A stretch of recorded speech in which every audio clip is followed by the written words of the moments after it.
opportunity to present their proposal for the Town of Dayton's comprehensive plan. And so, gentlemen, I'll let you introduce yourselves and just go ahead and get started. Okay, well, very good. Thank you again for inviting us. My name is Scott Seesker with Taylor Super Williams Design Group, and I'll let both Alec and myself, we'll kind of get into in terms of our background here in just a bit and a little bit more about the firm. For us, actually, do you mind if we go around the room and you all introduce so we have a better idea in terms of the individuals that, and your maybe backgrounds of who we're talking with? Sure. Greg Weimer with Klein Peter Consulting Group. Stan Geyer, Dayton Town Council. Jen Monago, Dayton Town Council President. Ron Kohler, Town Council. Rose Snowgrass, Town Council. Very good. I'm Alicia Albertson, I'm the attorney. Very good. Mark Harlow, Town Utilities. Pleased to meet you. In the back, we have Liz. Marshall Taylor. Pleased to meet you. Cindy Marsh, videographer. Very good. Technology coordinator. Technology coordinator. Fantastic. Yeah, I like it. So, well, in speaking with folks at Klein Peter Consulting, they asked us to just provide about a 20-minute or so kind of overview in terms of a little introduction in terms of our practice, the kind of the work that we have been doing, and a little bit about the process that we proposed to you all. Hopefully you've had a chance to look at the qualification packet that was sent. You're shaking your head, so I'm assuming that all got distributed, the qualification packet. No? Oops. I didn't. Well, let's keep going. Okay. We will definitely Okay, make sure. so when you look at that qualification packet, it has a larger, if you will, kind of synopsis in terms of some of the firm information, our previous work experience, as well as a more in-depth project approach or scope, we call it. So tonight we're just going to highlight kind of the few key points of that, and then certainly when you get a chance to, I'm assuming you'll still distribute that. And if there's some questions from that, we'd be happy to certainly answer or follow up with any questions you have if you have a chance to review that. So we'd like to begin, if you will, before we jump into a little bit more about the kind of the project or our past experience, and just talk a little bit broadly in terms of planning in general. Because I think when we throw out that word, folks, we probably all have a different definition in terms of what is planning. So particularly in terms of comprehensive planning, and we think about, oh, that didn't rotate. What's happening? It did rotate there. Why is that not catching up there? There it is. We need the technology coordinator, I think.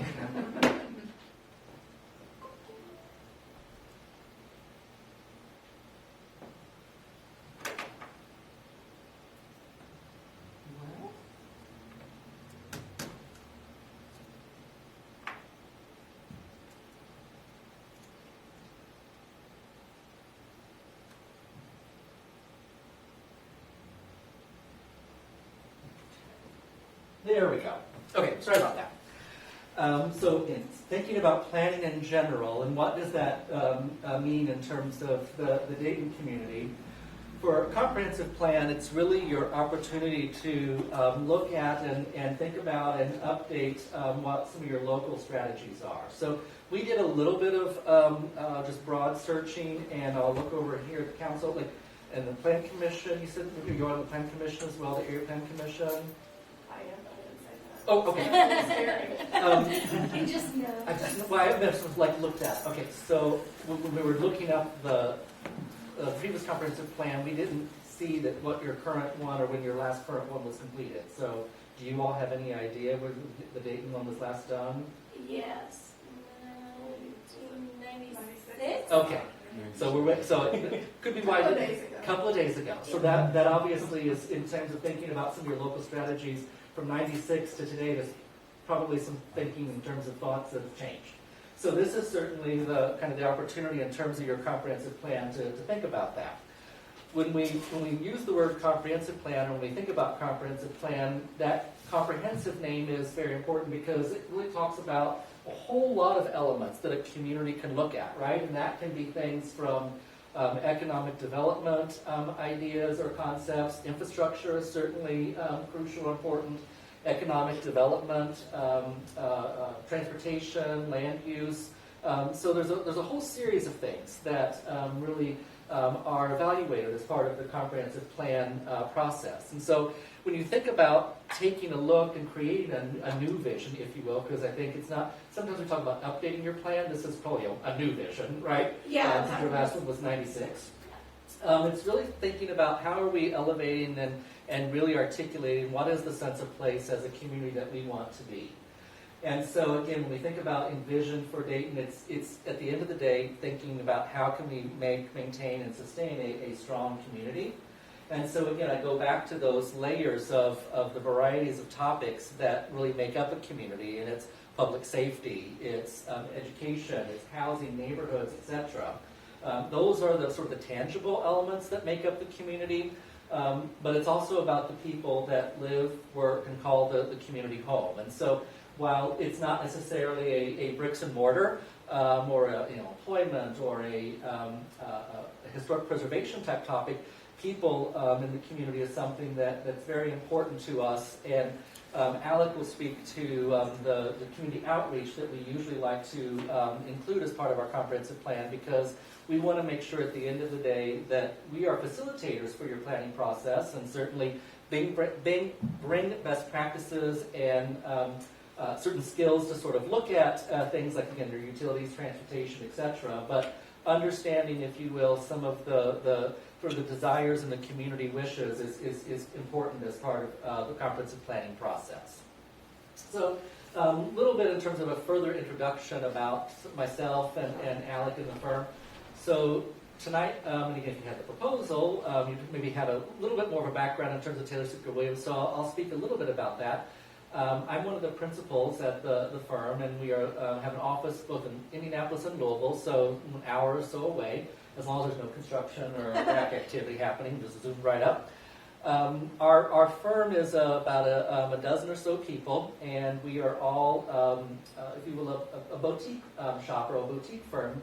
And by that I mean we're one of the only firms in Indiana that specifically focus on community planning and landscape architecture design services. So some other firms have some of those disciplines, but they may be an engineering firm or a architectural firm. For us, this type of work, community planning work, is what we do day in and day out. It's something that we specialize in terms of comprehensive planning, neighborhood planning, ordinance development, that sort of thing. And so this is really some of the nuts and bolts in terms of the work we like to do. I'm both a community planner and landscape architect by training. And so kind of thinking about communities and the physical design of communities, connectivity of communities is really something I'm very passionate about and feel that I like to get involved in terms of as we work with communities to learn more about. So, Alec, I'll let you introduce yourself. Yep, my name is Alec Foreman. I'm one of the project managers on the community planning side, either here in central Indiana, or I was in the Louisville office for a while, so still doing a lot of the items down there. Kind of anywhere from, the land development policy, economic development, doing a lot of zoning things recently. So I'll also kind of be that person that's kind of always sending out those pesky emails to everyone about, hey, make sure at the meeting next week, make sure you get that survey back to us. So I like to be my role too, kind of that day-to-day, making sure everything's kind of flowing smoothly and we're getting everything done. So back at the office then, we have other individuals. So if some items come up, whether they be related to maybe, say, transportation or community park and recreation, or what have you. We have other resources in the office that we can tap into as well. But in terms of some of our day-to-day steering committee, or our monthly steering committee or public outreach or what have you, myself and Alex certainly would be involved in those. And again, as he mentioned, kind of your sort of daily coordinator in terms of needs or issues, he would be the one to contact and would respond accordingly. So again, as I mentioned, our practice is that community planning and landscape architecture boutique type firm. We do a lot of work in and around both Indiana and Kentucky. Our roles on this assignment certainly would be to obviously manage the project, coordination with the grant administrator, since you did receive the Okra funding, and we're very familiar with that process, and working with the Okra funding, community planning grants. So that's something that we'll certainly be able to coordinate effectively, both with the administrator as well as with the state agency. And then we'll be providing, again, that lead technical production on the assignment. So as I mentioned, we're one of the few, if you will, Indiana firms that concentrate solely on this type of work. And so this is something that's very much in terms of one of our core services. Again, and that if you will, really builds on that collaboration. As I mentioned, we like to be facilitators of the conversation and the planned dialogue. But at the end of the day, we want to make sure that any community that we're working in or neighborhood that we're working in, that if you will, end result of the planning process is rooted locally. So it's not Alex, wish for a certain community or a neighborhood, or in this case, Dayton.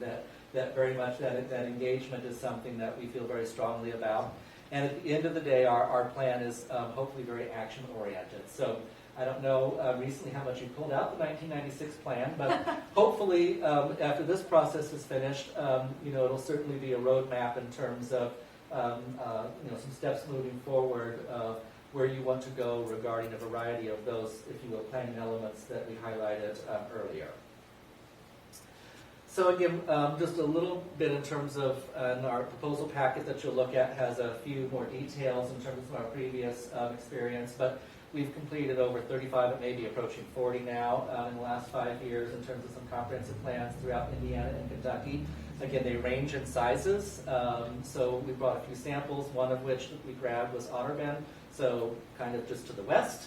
So a community, a little bit smaller than you are. I think you're roughly in 2020 census here about 1,600, give or take. Yeah. Otterben's about a little under 1,300, so a little bit smaller, but very comparable. So we work in certainly that size of community, all the way up to we've worked on the Louisville's comprehensive plan, so a city approaching 1 million, and everything in between. So rural, urban, what have you. We certainly bring some of that background, as I mentioned. We are familiar with the Okra process and are comfortable with the plan development and requirements, and we'll speak to some of those. If you're not familiar with some of their requirements, we want to highlight a few of those. And this, again, is something that we work on in terms of planning type assignments or comprehensive plans, specifically day in and day out. So again, that regional planning, that comprehensive planning is one of our core services, and you can see some of it on the map there. The graphics in terms of the cities, towns, counties, or regions that we have or are currently working in terms of these types of planning assignments. So I think we do want to spend a bit of time talking about the approach and what we've outlined that for the Dayton community for the comprehensive plan that meets hopefully your all's needs as well as respond to what the state requires, both in code as well as with the Okra process for preparing comprehensive plans. So I'll jump out of the way and let Alec pop up here and talk a little bit in terms of our process. So like Scott said, I'm going to get into both, the approach that we like taking in, the general projects that we're doing, but also kind of we were hitting on earlier, Okra does have their kind of way they like doing things, don't like to be straight too far sometimes. So I think one of the things that, we definitely pride ourselves on doing is kind of bring that fresh perspective. So, we might not live down the street or, live here for the past 20 years, 30 years as some residents definitely have. But I think that gives us a little bit of an edge because we can come into a community and, we're not picking sides. We're not coming in with some ulterior motive that, it doesn't matter what's happened in the past 5 years in the community. We're coming in and saying, okay, from here on, what does Dayton want to become? How do we get it? What are those next few steps? And then kind of part of that process, just understanding the needs, either working with you all, working with residents, working with, local businesses, employers. It's kind of sitting back and saying, okay, well, does Dayton need a housing neighborhood investment? Do we need to talk about infrastructure enhancements? Is the recreation or parks or, just general policy review? Kind of what are those core things that we need to make sure gets put into this plan so the next 10, 15 years, it's what you all need to be successful. So kind of going over, kind of Scott mentioned, kind of those elements of an Okra comprehensive plan.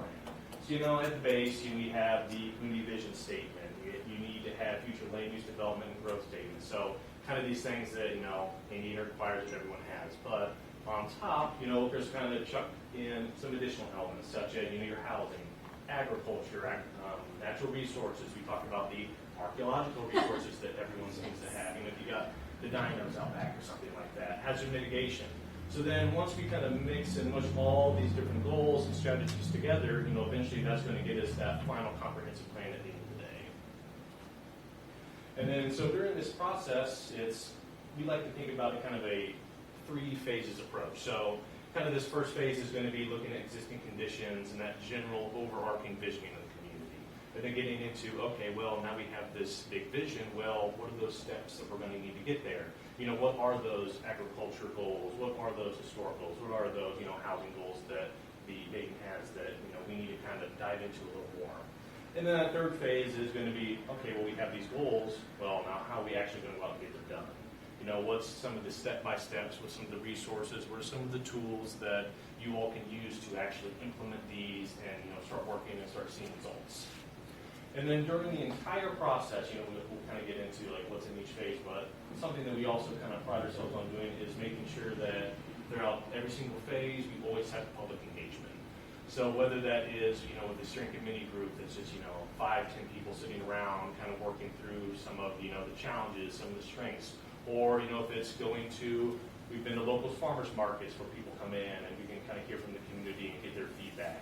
We have public workshops, online surveys, even, website in some situations, so that, residents always feel like they're able to come forward and let us hear, what they think, needs to be in the future, what they think we should focus on. Because that's, at the end of the day, kind of what Scott said, it's not Scott and I's plan, it's your all's plan. And, part of that is going out and hearing what all the residents in the community have to say. So just kind of touching on those phases and what they might kind of look like. That phase 1 is really that existing condition. So we're going to come in and start looking at, okay, what's your zoning look like? What does some of your future land use map, well, now maybe current land use map of past plan look like? Kind of get into getting a little bit of feedback from the community and like a survey. What do you love about the Dayton? What do you wish you could change about Dayton? Kind of questions like that to get us thinking about then going in and starting crafting that overall vision statement, kind of looking into those goals for each of these numerous plan elements that we have here. So, is it economic development? That's kind of what we're hearing is one of those key things. Or is it housing? Is it broadband access? That's all of a sudden become people working from home.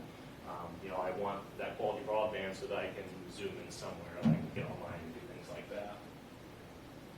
And then that phase 3, like I said, once we've kind of gone through all that, we've kind of discovered, what those key challenges are, then we can start saying, okay, well, how can we start crafting kind of a detailed plan to help you all reach that?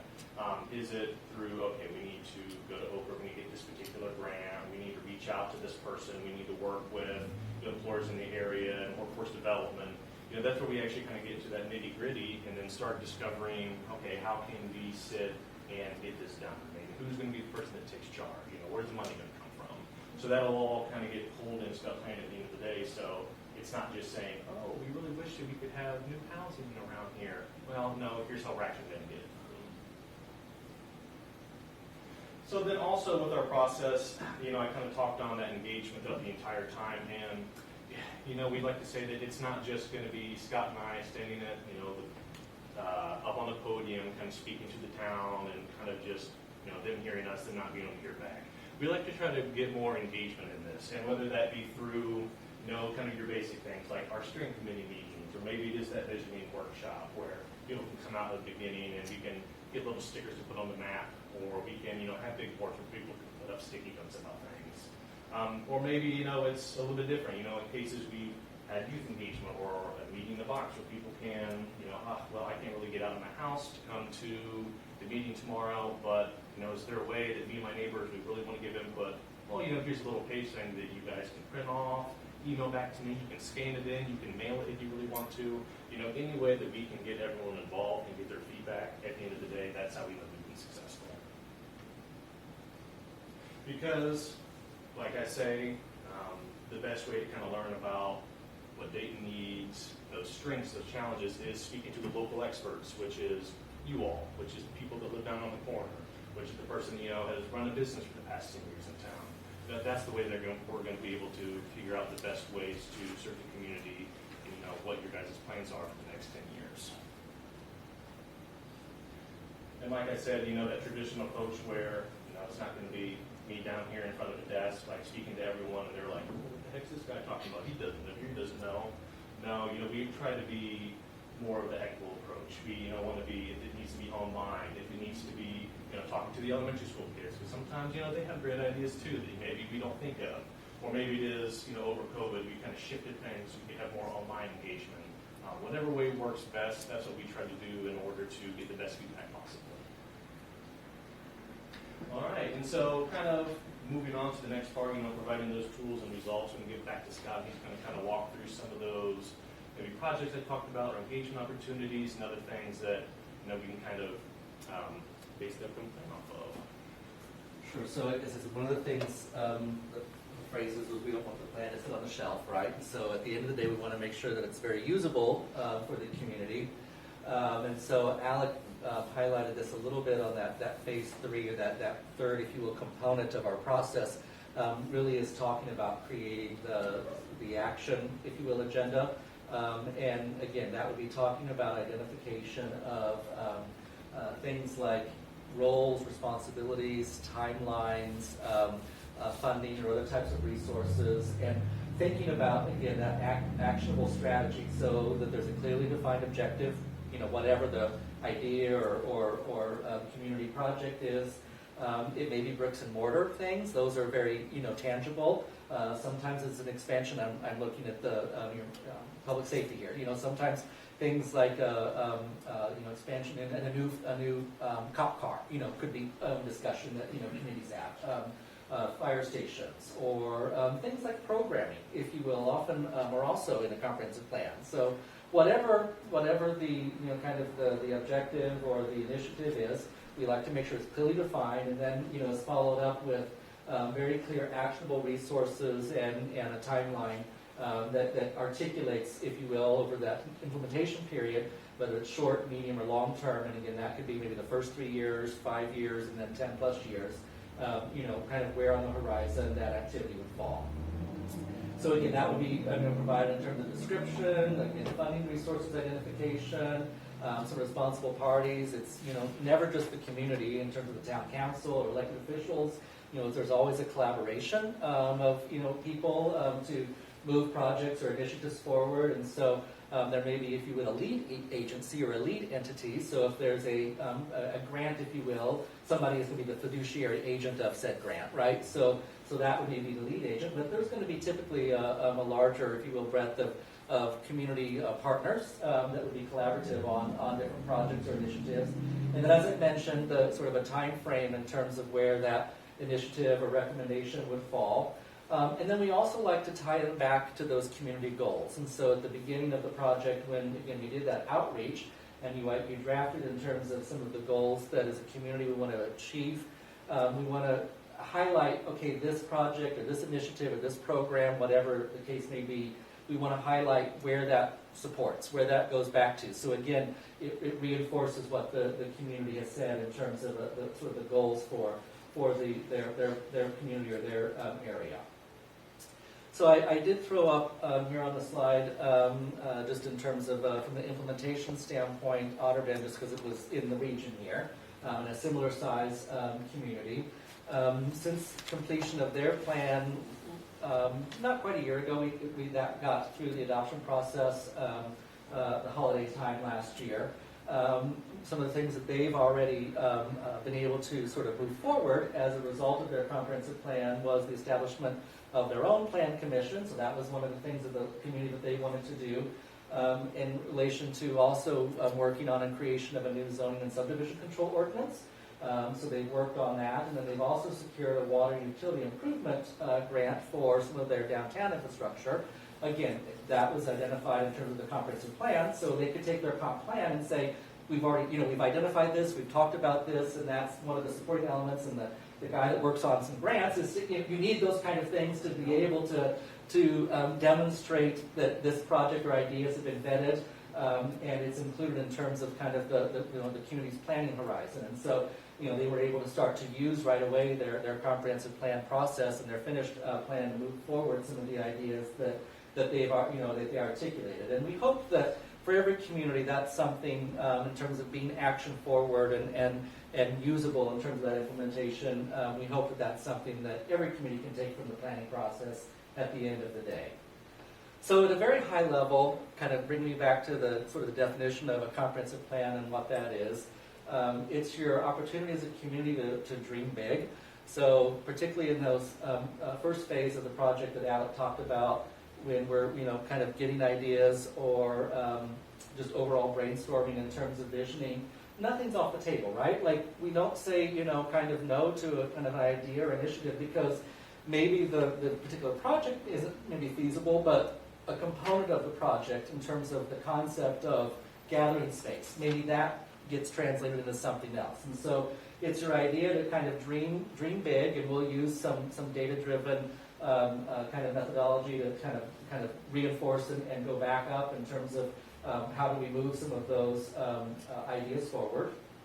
The plan process is your chance to engage with the community, and so again, we've talked a lot about those kind of community conversations that kind of facilitate as a kind of a thread or a ribbon throughout the entire process. And so that engagement is certainly something that is critical as part of the broadening the community conversation, and it's your opportunity to do that when you think about kind of the next 10 years for the community.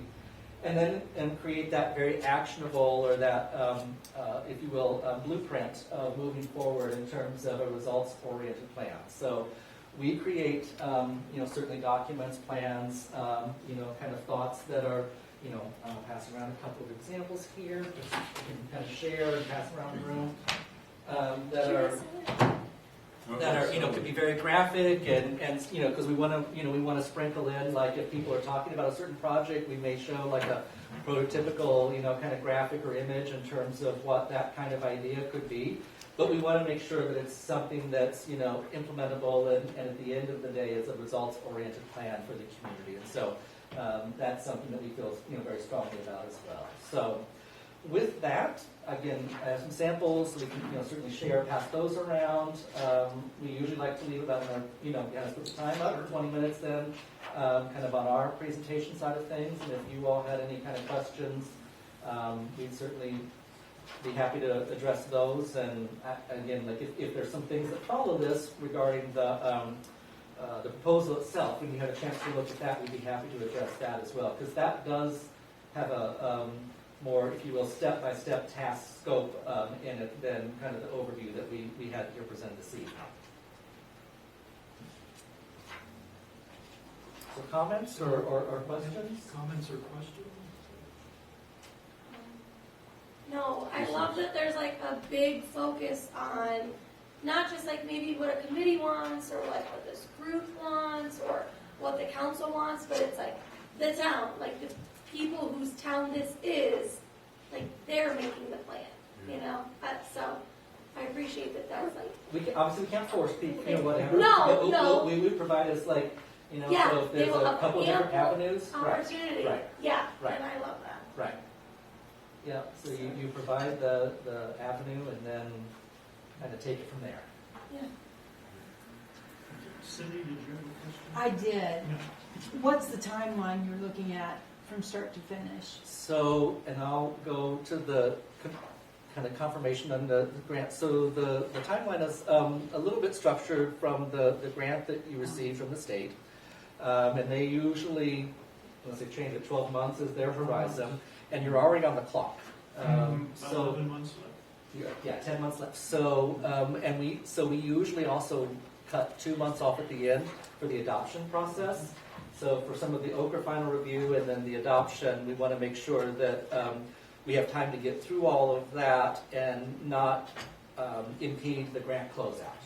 So in terms of the actual plan sort of production and conversation, out of the 12 months, since 2 months have already gone, and we leave, roughly 2 months, month and a half at the end, we have about 8 solid months of kind of time to sort of produce the if you will, the plan.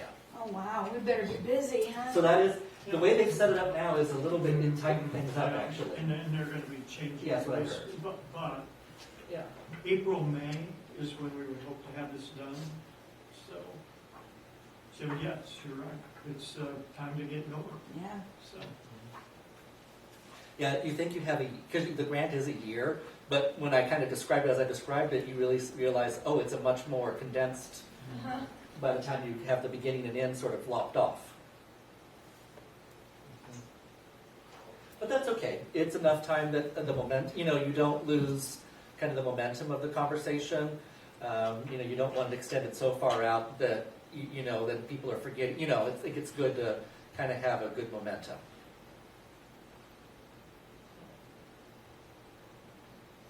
When we first started talking about comprehensive plans and like, what is a comprehensive plan? And pretty much like Dayton needs a comprehensive plan. This is one of the first ones that I ever like really went Oh, really? through was Sellersburg. Yeah. So when Mike told me your name, I was like, I know that name. I So know Alex- them. My picture's in there somewhere. I think- Sweating in a ice cream parking lot. I was going to say, so that was one that's an interesting one because that one was started and then basically the bulk of it was done during the COVID year. So meetings like this could not happen. So we had to pivot everything to virtual or creative. So for instance, one of our, if you will, input sessions was the Tasty Freeze or whatever, the ice cream, yeah. And again, we couldn't have people in a room, so outside at the Tasty Freeze, we kind of had boards or panels, you can describe it, Alec, and you had. Yeah, so we kind of had little tents set up so people could like walk up. And I think there was like a special thing going on that day anyway. But so we had people that could drive through, they could put their sticker up, they could get some handouts, they could go. And then we were also just kind of waiting in the drive-through line with like basically a picket sign saying, hey, if you agree with this, nod, and I'll put a check mark down so we can get as much input as we can. Sure. You don't have to get out of your car for this. Right, so that we had to come up with socially distanced ways to do some of that kind of, you know, without impeding the, you know, to make sure the plan kept moving forward. Yeah. I like the land use sections in here because Dayton doesn't have a few hundred acres, couple hundred acres left. But we need to plan it before it's ruined. Yeah. And we need the whole town to decide what they want. Have some idea on that. Yeah, so certainly the land use discussion, so Alec kind of highlighted, oh, turn this on. Flip back through there again, the state code here, so the state code really is pretty vague in terms of, when I say vague, these are not big, but they're limited in terms of like what a comprehensive plan needs to include. And it's basically three things. It's the utilities, transportation, and land use. That's pretty much all that the code says. So that is one that we will spend like a whole meeting on in terms of a discussion because that is one of the most, if you will, usable things also in terms of the plan in terms of one of the tools that you'd be most referenced. You know, then what code says is, you know, a community may want to look at these other features as well. Okra then says you shall look at these other features. So in some instances, whether or not, you know, you're making the joke about your historic or archaeological resources, we will have to have a section on that because Okra required. So we have to cover all of these. But that's where, you know, for some communities, maybe some of those are more important in terms of an issue or a concern or opportunity than others. But we'll certainly look at in terms of, at a very high level, all of them because of your funding source of the land. But most definitely your land use is something we'll spend some time on. Like an example, maybe we just recently finished this past year for Tell City. They had an Okra grant as well for this, and you know, you might think they're kind of in the south of the Crucial National Forest, you know, a lot of rolling hills around them. Well, they have like one small field in the entire town around. So that culture section was like this. But I mean, I think they had over 150 different historically designated homes. So like, then you start stretching those other sections. So those RDCs we're going through, like, yeah, some might be a little thinner, or you might not have as many goals or objectives, but like, it'll be made up elsewhere. Like, there's always something that people focus in on a little more. Like what you said too for the land use, that is something like Scott said, we like the whole meeting of maybe the committee sitting around, and then you know the public will also kind of get that chance to look at that map and view it and kind of get their feedback on. And then one of our kind of goals during those meetings is kind of sitting down with people and saying, hey, this isn't zoning. You know, kind of making that distinction because maybe people see that map with the yellow and the red and the purple and think, well, why in the world is my house this now? I didn't want my house to do that. It's like, don't worry, nothing's going to happen. So that's also something when we have that public engagement that it's easier for us to kind of express to the community, this is why this plan's important. You know, this is what you're going to see in here. There's kind of an educational aspect as well as we're going through things. Proposed expose all kind of areas in here, that's what we need. We need somebody in between out of this town to do that, so we get a good view of everything.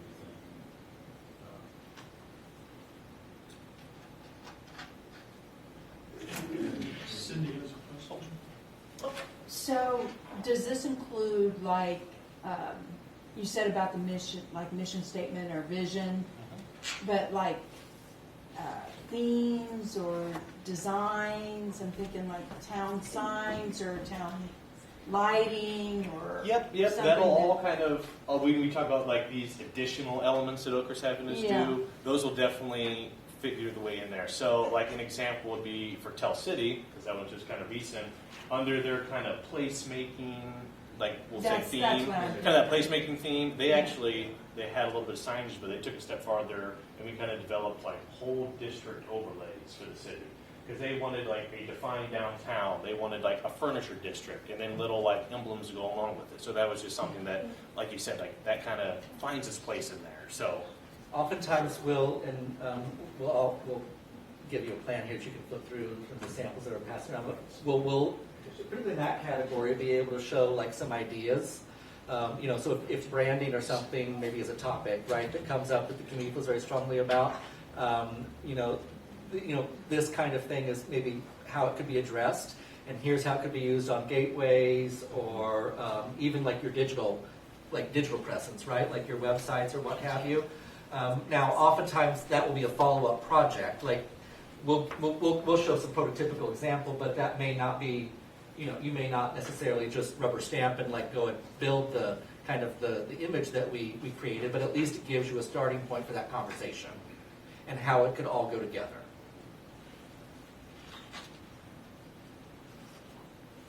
So how much of this will be online as we go through it?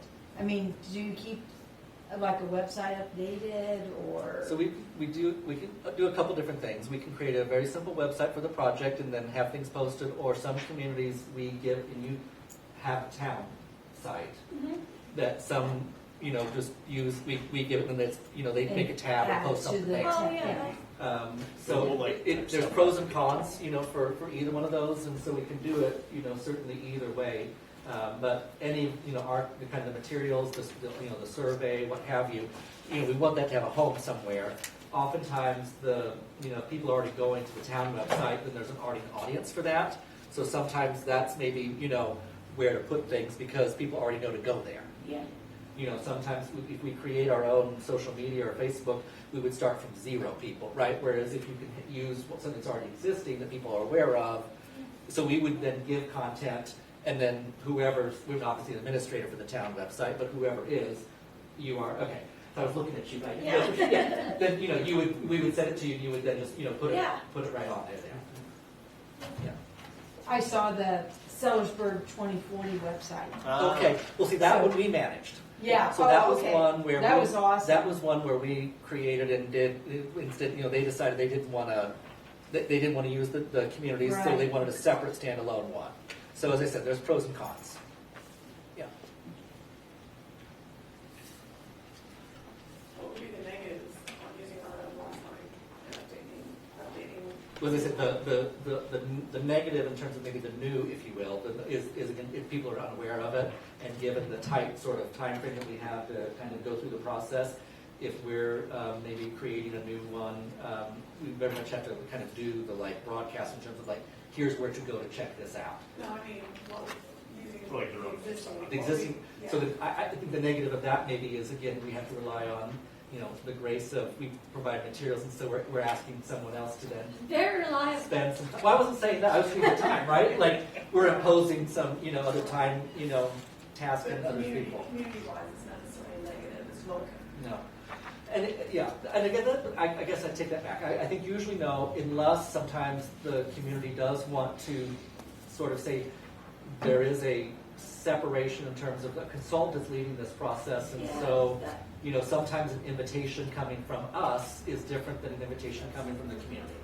So that sometimes people think about, if and I don't know if that is perceived as an issue or not, but that has come up before. And then they want it, like an invitation to come to an event is we're doing that versus the town, so it's very clear, like, it's not, the council, if Yes. obviously you're participating, but Yes. it's not preordained in terms of what they're doing. But one way we have gotten around that, so on like, if you went to your website, is, we create like one-page flyers. Yeah. That, it has like the big bold text that we need to do, it has the time, it has pictures in the background, so it's something that you can just post on the website, still can have like, hey, The contact we're comes design- from Cal or we're, whoever, we're leading this. Yeah. Like, the town's just kind of Yeah. posting this out there, so it's still like a differently branded option. Yeah. It's just, maybe you have more Facebook people, or if I'm going to pay my water bill or something. Yes. what's See that?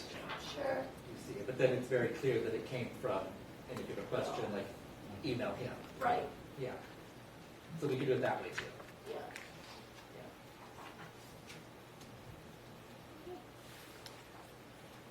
Jen, if you don't mind, as an outsider, I'm going to ask a quick question. Please do.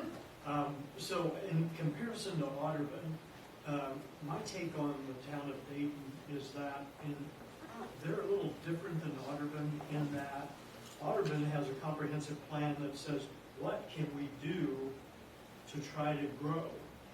And my take on Dayton, because of its proximity to the interstate, its proximity to Lafayette, it's almost a given it's going to grow. And I think the concern here is, how do we grow right? Have you worked in communities that have had a similar situation? Like a small rural community that wants to try to maintain that integrity, and yet we know it's going to grow. Yeah, so one in the last couple of years that springs to mind, Barbersville, Indiana, so south of Greenwood, had a very kind of historic downtown area, and we're primarily rural. With the growth pressures of the Minneapolis metro region, there was a lot of pressure for housing growth, and then what's happened is there's an interstate now that's actually going to be coming through their side yard, I guess. So for them, the idea of like, okay, this now is going to change the dynamics of kind of our community.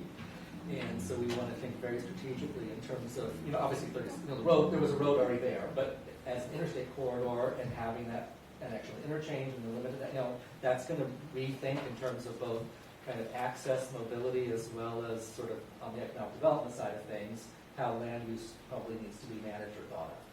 And so that would be, I think, maybe an example of one fairly recently that, again, was a smaller community that was grappling with kind of some land use or growth pressures and, kind of working through what they collectively, maybe as a community, thought that they was best suited for them as both economic as well as an overall sort of demographic population growth.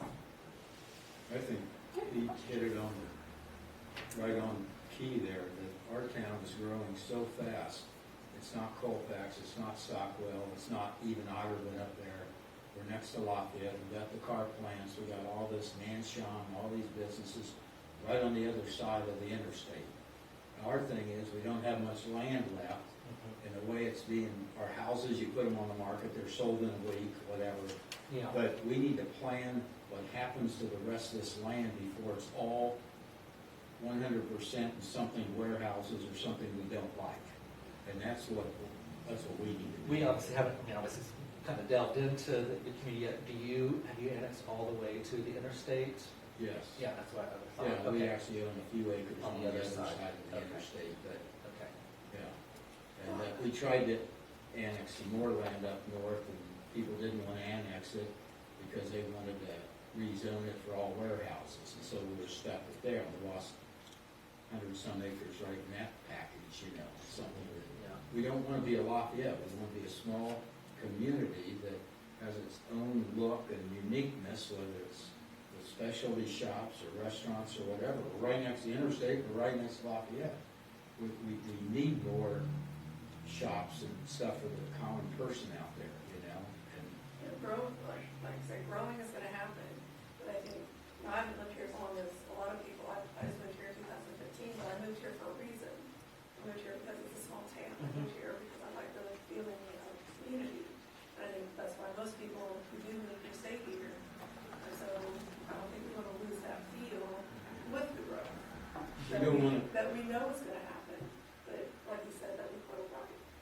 still wanna be Lafayette. Oh, right, yeah. You know, we wanna be our own community, and the way it's going right now, we're starting to look at Lafayette, so we need some planning here. So glad you guys are here. So that's what we're here for. Yeah. That's a good question. Any more? Good one. He burned his one good one. All right, I'll This take was it. to That's a supplement good one. the packet Thank that you, thank you. you all have, it's the mysterious packet that you haven't looked at yet. So when you get a chance to review that, you can stick this in that.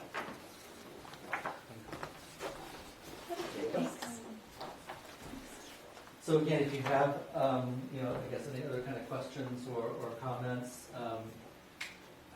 our contact information is in the packet, and I can leave my cards here as well, certainly for you all. Awesome.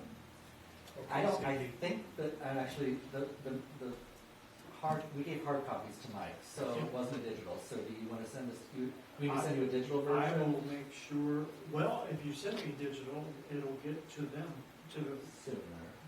So we could committee send, members quicker.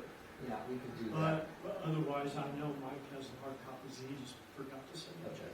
Poor Mike, it was like, this is what we got. And I was like, let's do it. And he's like, I'm about to go on vacation. I was like, let's do it. And I think it was you were on I was on vacation, vacation then. and you had to schedule this while you were on vacation, Yes. and he was going on vacation. Yes. And So why so, don't we do that? thank Why you. don't- I tomorrow appreciate you. I'll remind me, and we'll send you kind of a PDF, and then that way Cool. that you can send that out. So yeah, yeah. Thank you. Well, very good. Other anything? Oh, yep, another one. Well, just one more thought. I want to thank Greg for so perfectly encapsulating what we're thinking and what we're feeling. And Ron and Carla touched on it too, is that we don't want to be Play-Doh to be made into just a suburb of Lafayette, and just disappear. We want to be, have the small town, even while we're right here, right next door to Lafayette, we still want to be Dayton. And so we need our own identity. You said branding, you used another phrase. We'd be all about that. Thank you. All right. Well, Thank we'll exchange some things tomorrow, and then Guys, I think this is gonna be an exciting project. Yes. Yes. Okay. And now I'll never picture Alec as anything but holding a sign, all sweaty. It's fine. It was kind of like this weekend. I got up, nice humidity. It was like what it was out there. Just nice black top. I didn't get a Better single can cone. be. Yeah, you're like, let me dress up and go stand in this holding this up. Yes, let me do it. well, we had to get creative, and again, we kind of went to where the people were that day. So, Yes. You're right down your alley. And you're gonna, okay, you're gonna Yeah. have colors too. Okay, thank you very much. I had about Oh, 4 yes. samples. Yeah. Marshall Taylor's trying to steal one, I'm pretty sure. And I had a couple of cards. What town is that? He just wanted to take a hard study. This is the one, remember we said, Yes. that's all. Yes. Cindy, did you want to see any of those other ones that weren't Sellersburg? Did you want to back them up? I might make a note of them so I can look them up online. Will I find these online? Sellersburg is online. Yeah, we saw That's Sellersburg, what that we're was. gonna That 100% is. I know Huntingburg's is online. Otterben. Petersburg, I believe, is online. The one I don't know is actually this Otterben. I don't know if that one's on or not. Yeah. Well, actually, if you go to our website, so the tswdesigngroup.com, we have a tab that, like, I think it's called engagement, and it has a whole bunch of this community that we've, been working with that, has links to their, planning the websites or what have you. So that would be another good resource. We bought out of 30 years ago upstairs in the drugstore, the two best soda fountain black bars. One was square and one was curved from the 1873. They're in Florida now, but then 10 years later, the building big open spot. Huh. That kind of whole stuff reminds me of Tell City with Tell City Furniture. Hey, well, The original factory, unfortunately burned down 2 years ago, but there's still kind of some of the shell of it left and like the foundation, so we're trying to keep that